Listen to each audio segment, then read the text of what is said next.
Hello everyone and welcome to the FlowLab Kit tutorial. So if you have got your FlowLab Kit ready, grab it and let's make your reusable pad together.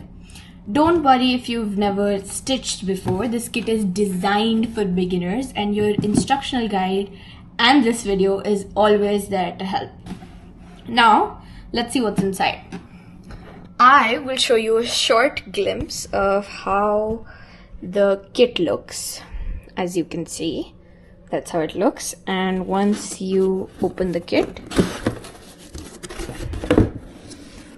you will see this. Now I will be showing you each item and basically how to use them, and then we will assemble the pad together. So let us quickly close it. And okay, welcome back. So now each FlowLab kit allows you to make 3 reusable menstrual pads. Now inside your kit what you will find is 3 red POL layers. So I'll show you a sample of one. So this is your red POL layer and you have 3 of these in one kit. Then you have 6 cotton brown fleece layers. That's 2 for each pad. So you have 2 and that's how they look basically, and they go on top like that. Then we have a pouch which contains a needle and thread. So the needle is attached onto the thread roll so it doesn't poke out, and there are velcro strips which are 6 basically, so 3 pairs for 3 pads. And then we have a thread cutter which will make trimming the thread easier, or any other trimming it should be able to help you. Then we have our kit guide. It is an instructional guide that walks you through the process step by step and also gives you instructions on how to maintain it, and where you can see the channel and see this video if you require. Okay, now before we start stitching we need to understand the layers. So let's understand how each of them work. So the red POL layer forms the base of your reusable pad. This is the waterproof layer that helps prevent leaks. So this is the last thing it will not go through from this. On top of that, you will place the 2 brown cotton fleece layers. These are the absorbent layers that soak up the menstrual flow while remaining soft and comfortable against your body. Trust me when I say this, it's very soft. Depending on your kit, the cotton fleece could be in 2 ways. So it may be in this form, which is basically smaller than the POL and supposed to sit at the center and soak up the menstrual flow, or it could be in the same wing format as the POL layer and go as 3 together. So like that. Now both designs work well and are assembled using the same method, so there is no differences at all, no preferences or no good or bad. It's just how they are designed. Okay, so we will work with this because this has been more common in our kits, and you know, the process for stitching is very same. It's exactly the same for both of them, so it won't be any different. The only difference is that it has to be entirely stitched through the wing and everything. So the process is the same. It's just this requires less stitching, that requires more because it's a full cut pad. So now we will assemble the pad. So this I will show you. And then I will be showing you a video on how to stitch. Okay, so hello and welcome to my workspace.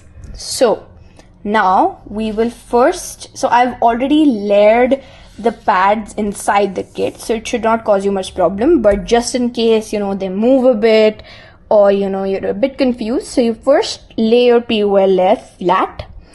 Now place 1 cotton fleece right in the middle. Yes, like that. You can fix it according to your preferences and middle, etc.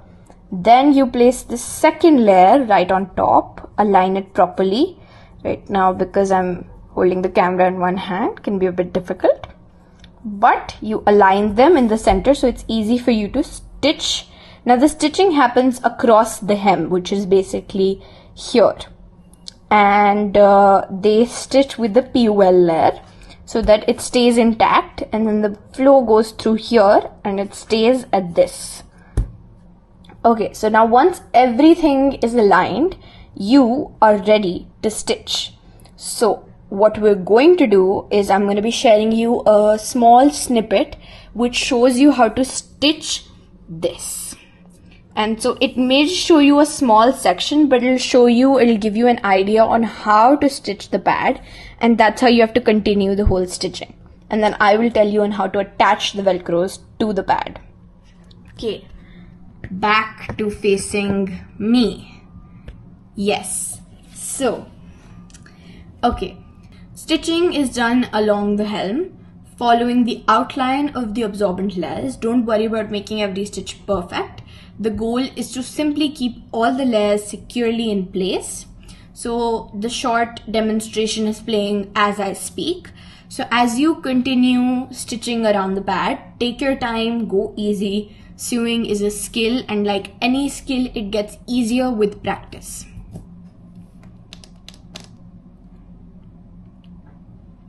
Now, once you have finished, you can use the thread cutter inside your kit to trim away any excess thread.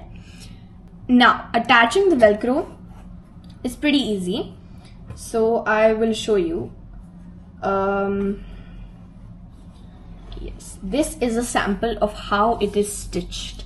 So as you can see that it's stitched along the helm, and you can see how it looks. And if you want to see from the back, you can see that the stitch has been made here, and that's how it's supposed to be. Now Velcro you're supposed to put on the sides. So you flip the pad over and you have one side of the Velcro here, and so they're stick-on. So you can peel off the sticker and place the Velcro on one side, and then the second side of the Velcro right here. So what will happen, what will basically happen is that you will have to apply the Velcro here and then one over here. So now when you have to place it on your underwear, it will be hooked like this. So if there's something inside, it would stay like that. So that's how your pad will stay in place, and that's how it should look in the center. So now it looks like an exact pad, and so nothing would come out of it. So, and basically that is it. Your reusable pad is pretty ready to use. And so one of the biggest advantages of reusable pads is that with proper care, they can be used again and again. After use, rinse your pad in cold water until most of the blood has been removed. You can see that as the water basically turns red. Then you can wash it using a mild detergent, very mild, and preferably by hand. Avoid bleach or harsh chemicals because they can damage the layers that you have, and then the reusable pad won't exactly be very pad-like anymore. And so once washed, allow your pad to air dry completely before storing it in a clean, dry place. Taking care of your reusable pad properly will help it stay effective, comfortable, and long-lasting. And that's it. You just made your very own menstrual pad. So every reusable pad you create helps reduce waste, encourages sustainable menstrual care, and reminds us that even small actions can create meaningful change. So thank you for choosing the FlowLab Kit and for being part of the Empower Her community. Goodbye.